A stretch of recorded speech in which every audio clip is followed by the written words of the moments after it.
विषय है गंगा दशहरा के दिन धरती पर आई गंगा। मानव को पाप मुक्त करने गंगा दशहरा के दिन धरती पर आई गंगा। अनुनीता दीदी ने कही, देव नदी गंगा का पृथ्वी पर अवतरण गंगा दशहरा कहलाता है। ज्येष्ठ माह की शुक्ल पक्ष की दशमी को गंगा दशहरा अत्यधिक धूमधाम से मनाई जाती है। प्रतिवर्ष मनाए जाने वाले इस अनुष्ठान को संवत्सर का मुख भी कहा जाता है। 12 पुराण के अनुसार ज्येष्ठ शुक्ल की दशमी के बुधवार को हस्त नक्षत्र में गंगा स्वर्ग से धरती पर आई थी। गंगा दशहरा को गंगा का दिन माना जाता है। कहते हैं कि इस दिन गंगा स्नान करने से मानव जीवन के सारे पाप धुल जाते हैं। शास्त्र कहते हैं कि इस विषय दिवस पर गंगा स्नान करने से 10 प्रकार के पाप नष्ट हो जाते हैं। इस 10 पापों में 3 पाप कामिक, 4 पाप वाचिक और 3 पाप मानसिक होते हैं। इस 10 पापों में 3 पाप कामिक, 4 पाप वाचिक और 3 पाप मानसिक होते हैं। इन सभी से लोगों को मुक्ति मिलती है। हमारे वाग में कई कहानियों का संदर्भ प्रस्तुत करते हैं। गंगा दशहरा की महत्ता को दर्शाने के लिए गंगा के धरती पर अवतरण की कहानियों में प्रमुख पौराणिक कहानी अयोध्या के राजा सगर की है। माना जाता है कि प्राचीन काल में अयोध्या के राजा सगर थे। महाराज सगर के 60,000 पुत्र थे।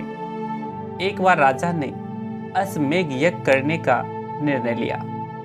इसके निमित्त अश्वमेघ के घोड़े को छोड़ दिया।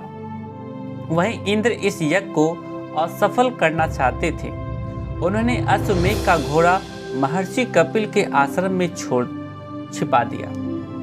उन्होंने अश्वमेघ का घोड़ा महर्षि कपिल के आश्रम में छिपा दिया।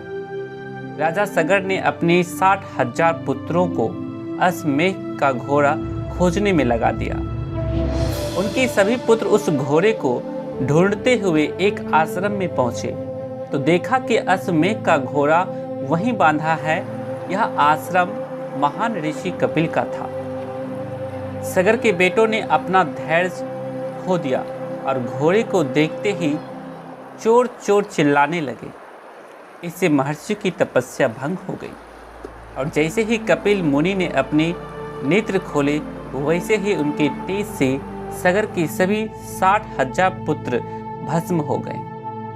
सगर का पौत्र अंशुमान अपने पितृत्व चरणों को खोजता हुआ कपिल मुनि के आश्रम में पहुंचा तो उसे सारी घटना का ज्ञान हुआ। वहीं आश्रम में एक गरुड़ ने उसे बताया कि अपने परियोजन की मुक्ति चाहते हो तो पवित्र गंगा को स्वर्ग से धरती पर लाओ। राजा सागर के परिवार के कई लोगों ने कठिन तपस्या की पर गंगा पृथ्वी पर अवतरित नहीं हुई। अंत में महाराज दिलीप के पुत्र भगीरथ ने गंगा को पृथ्वी पर लाने के लिए कठिन तपस्या की और उसकी तपस्या से ब्रह्मा प्रसन्न हुए। तब भगीरथ ने उनसे गंगा की मांग की। हालांकि ब्रह्मा ने कहा कि राजन, तुम गंगा को पृथ्वी पर ले जाना चाहते हो पर उसकी प्रचंड धारा, उसके बेग को कौन संभाल पाएगा। स्वयं ब्रह्मा ने कहा कि भूलोक में गंगा का भार और बेग संभालने की शक्ति सिर्फ और सिर्फ भगवान शिव में है।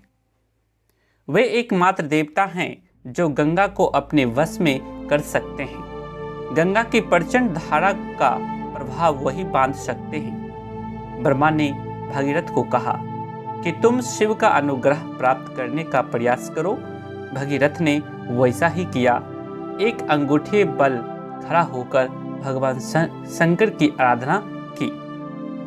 उनकी कठोर तपस्या से ब्रह्मा ने गंगा की धारा को निःसृत किया और भगवान शिव ने प्रसन्न होकर गंगा की धारा को अपनी जटाओं में समेटकर जटाएं बांध ली। गंगा शंकर की घनी जटाओं में उलझ गई। शिव की जटा में शोभायमान है।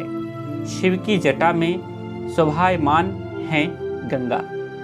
वैसे कहानियाँ कहती हैं कि गंगा ने अथक प्रयास किया कि वे शिव की जटा से बाहर आ जाएं पर ऐसा हो ना सका। अथक प्रयास किया कि वे शिव की जटा से बाहर आ जाएं, पर ऐसा हो न सका। अब भगीरथ और चिंतित हो गए। उन्होंने पुनः भगवान शिव की आराधना शुरू की ताकि गंगा की कुछ धारा को पृथ्वी पर निर्वध छोड़ा जा सके। अनुनय विनय पर शिव ने गंगा की धारा को मुक्ति करने का वरदान दे दिया। शिव की जटा से छूटते ही हिमालय में गंगा की धारा गिरी और वहीं से 7 धाराओं में बट गई। पृथ्वी पर गंगा के आते ही हाहाकार मच गया। जिधर से गंगा गुजर रही थी वहीं ऋषि राज जहू का आश्रम भी था। तपस्या में विघ्न समझकर वे गंगा की धारा को पी गए। फिर देवताओं की प्रार्थना से गंगा को बाहर किया। यहीं के जानहवी कहलाई। अनेक स्थलों का तारण करती हुई गंगा कपिल मुनि के आश्रम पहुंची और राजा सागर के 60,000 पुत्रों के भस्मावशेष को तारकर उन्होंने मुक्त किया। युगों युगों तक बहने वाली गंगा की धारा महाराज भगीरथ को कष्टमयी साधना की गाथा कहती है। गंगा प्राणी मात्र को जीवन दान ही नहीं देती अपितु मुक्ति भी देती है। गंगा का पृथ्वी पर अवतरण ही गंगा दशहरा कहलाता है। शंकर पुराण में इस उद्देश्य से एक मंत्र भी दिया गया है। गंगा स्वयं मुक्ति हैं। वे जिनकी जटा में सुशोभित हैं वे स्वयं मुक्ति और भुक्ति के अभिनंदन दाता हैं। बात दिन विषय की है तो यह भी बताते चले कि शिव की महिमा निराली है। वे अपनी बनाई हुई सृष्टि के सर्जक हैं। गंगा दशहरा के दिन अपनी जटाओं में गंगा को स्थान दिया तो सन 2005 के गंगा दशहरा के पावन दिवस पर शिव शिष्यों की ममतामयी स्नेहमयी दीदी नीलम को अपने लोक में स्थान दिया। शिव तो शिव हैं, गंगा हो या नीलम अपनी प्रिय को अपनी दुनिया में ससम्मान यथा स्थान देना मानवीय सृष्टि के लिए अनुकरणीय है। भाई बहन आप सभी को मेरा प्रणाम। ऐसे ही वीडियो के लिए यूट्यूब पे हमारे चैनल को शेयर, सब्सक्राइब एंड लाइक। धन्यवाद। जिज्ञासा एवं समाधान। महेश्वर शिव आदि गुरु हैं, जगत गुरु हैं, जन जन के गुरु हैं। आइए शिव को अपना गुरु बनाएं। के उद्गाता इस कालखंड के प्रथम शिव शिष्य वीरेंद्र गुरु भ्राता साहब श्री हैनानंद जी शिव शिष्य परिवार की प्रेरणा स्रोत एवं आध्यात्मिक मार्गदर्शक द्वारा कर्तव्य जिज्ञासाओं के समाधान प्रस्तुत न्याहारिका। जिज्ञासा वीरेंद्र गुरु भ्राता से सादर अनुरोध है कि अध्यात्म क्या है इसके संदर्भ में समझाने की कृपा करें। समाधान वीरेंद्र गुरु भ्राता द्वारा अध्यात्म के संबंध में कही गई बातों का सार संक्षेप निम्न रूपेण प्रस्तुत है। उन्होंने कहा, समस्त संसार में आई हुई ऊर्जा जिससे चर अचर प्राणवान है उसी ऊर्जा की व्याप्ति अध्यात्म है। वही ऊर्जा जब जीव में आती है उसे जीवात्मा कहते हैं, मनुष्य में आती है उसे मनुष्य आत्मा कहते हैं और जब परम अवस्था में होती है उसे परमात्मा कहते हैं। इसी कारण से उस परमात्मा को सूक्ष्माति सूक्ष्म कहा गया है।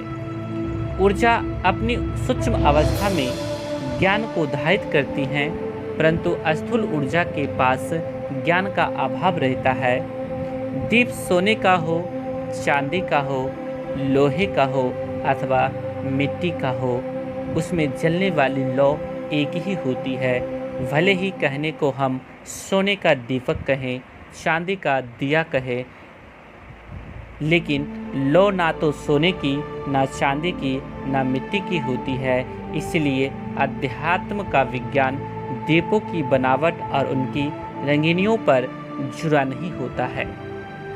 जीव मनुष्य अलग अलग हो सकते हैं, भिन्नता हो सकती है, लेकिन ऊर्जा एक है, अध्यात्म एक है। अध्यात्म का जनक ही अध्यात्म का सच्चा गुरु हो सकता है। शिव को परमात्मा महेश्वर ईश्वर ही नहीं कहा गया है, अपितु समझा गया है। इसलिए पुरातन काल से शिव को आदि गुरु, महागुरु, जगत गुरु, गुरुओं का गुरु कहा गया है। वे ही अध्यात्म के आलोक स्तंभ हैं। अध्यात्म ज्ञान के एकमात्र दाता जगत गुरु महेश्वर ही है, से सभी गुरु प्रदाता है। सभी को मेरा प्रणाम।